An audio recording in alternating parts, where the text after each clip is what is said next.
궁금하다. 현재 한국의 많은 교회들이 내부적인 분쟁으로 몸살을 앓고 있습니다. 뿐만 아니라 이런 문제들을 내적으로 지혜롭게 처리하기보다는 세상 법정에서 치부를 드러낼 때가 참 많습니다. 그렇다면 교회사 초기에는 비슷한 상황에서 어떻게 처신했을까요? 초대교회는 교회 대표들이 함께 모인 공의회에서 진지한 논쟁과 중재를 통해 문제를 해결하려고 노력했습니다. 거룩 거룩 거룩 전능하신 주여, 이 찬양 많이 부르시죠. 이 찬송가 8장에는 세계 최초의 공의회인 니케아 공의회가 숨어 있습니다. 오늘은 이 얘기를 해보려 합니다.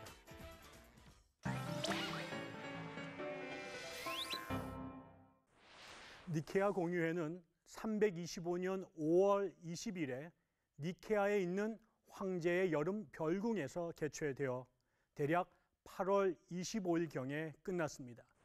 니케아는 현재 터키에서 이즈니크라고 불리는 곳입니다. 당시에 로마 황제 콘스탄티누스가 소집한 이 회의에는 250명에서 약 300명 정도의 감독들이 참석한 것으로 알려졌습니다. 이것은 7차례의 세계 공의회 중 최초의 공의회였으며 참석자들 대부분은 동방에서 왔고 서방에서는 단지 7명만 참석했습니다. 이렇게 서방의 참석이 저주했던 이유는 지리적인 거리와 언어적 차이 때문인 것으로 보입니다. 참석자들 중에 로마의 박해 때 고문으로 불구가 되었던 사람들도 있었고 산타클로스의 원형으로 알려진 미라의 감독 성 니콜라우스도 있었다고 합니다. 이 공의회의 최대 쟁점은 당시 교회를 분열시키고 있었던 기독론 논쟁이었습니다. 당시에 신학의 중심지였던 알렉산드리아에선 감독인 알렉산더와 장로인 아리우스 사이에서 성자의 본질에 대한 신학적 논쟁이 뜨겁게 진행되고 있었습니다. 이것을 소위 기독론 논쟁이라고 부르지요. 전통적인 유일신 사상을 신봉했던 장로 아리우스는 성부와 성자가 동일하고 동등하다고 생각할 수 없었습니다.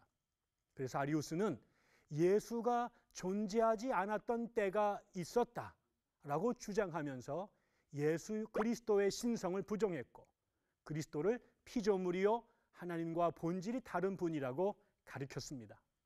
하지만 알렉산드리아의 감독이었던 알렉산더는 이런 아리우스의 입장에 강력히 반대했습니다. 그의 지지자들은 예수가 존재하지 않았던 때가 결코 없었다라고 주장하며 아리우스의 주장에 맞섰습니다.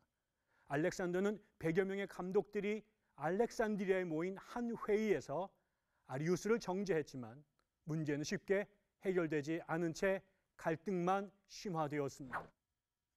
로마 제국의 박해가 종식되면서 얻은 교회의 평화가 이런 신학 논쟁으로 심각한 위기에 처한 것이지요.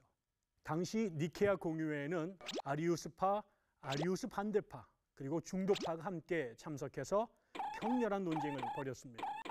하지만 상황은 좀처럼 호전될 기미를 보이지 않고 오히려 점점 악화될 뿐이었습니다.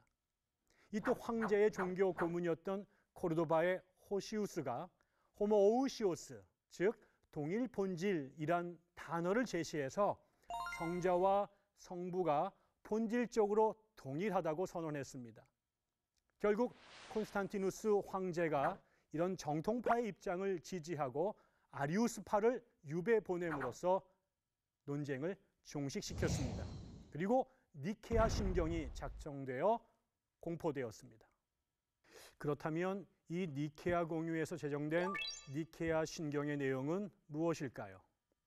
한 분이신 주 예수 그리스도를 믿사오니 그는 성부에게서 나신 하나님의 아들, 곧 성부의 본질로부터 나신 독생자, 하나님으로부터 오신 하나님, 빛에서 오신 빛, 참 하나님으로부터 온 참 하나님이시고 지음을 받지 않으시고 성부와 하나의 본질에서 나음을 입으셨으니 이는 성부 하나님과 성자 예수 그리스도가 본질적으로 하나임을 고백하는 것으로 바로 성삼위일체론의 근간이 됩니다. 여러분, 처음에 소개했던 찬송가 8장 거룩 거룩 거룩 전능하신 주님 이야기를 해보죠. 이 찬송은 영국의 레지날드 히버 목사가 삼위일체 주일에 사용하기 위해 작사한 곡입니다. 여기에 삼위일체 주일이 바로 니케아 공유회를 기념하는 주일입니다. 곡의 최초 제목도 니케아였는데요.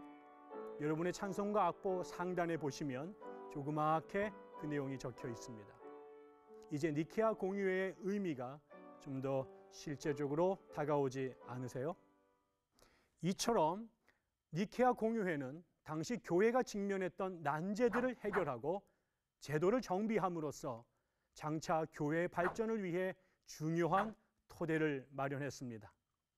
하지만 교회 문제를 위해 모인 공유회가 교회가 아니라 황제에 의해 소집되고 문제의 궁극적 해결도 지도자들 간의 논쟁을 통한 합의가 아니라 황제의 정치적 개입에 의해 결정된 것은 교회사에서 매우 부정적인 결과를 낳고 말았습니다. 이후에 황제들이 교회와 신앙 문제에 빈번히 개입함으로써 교회의 신학과 신앙이 정치권의 입김에 크게 휘둘리게 되는 안타까운 사례가 반복되었기 때문입니다.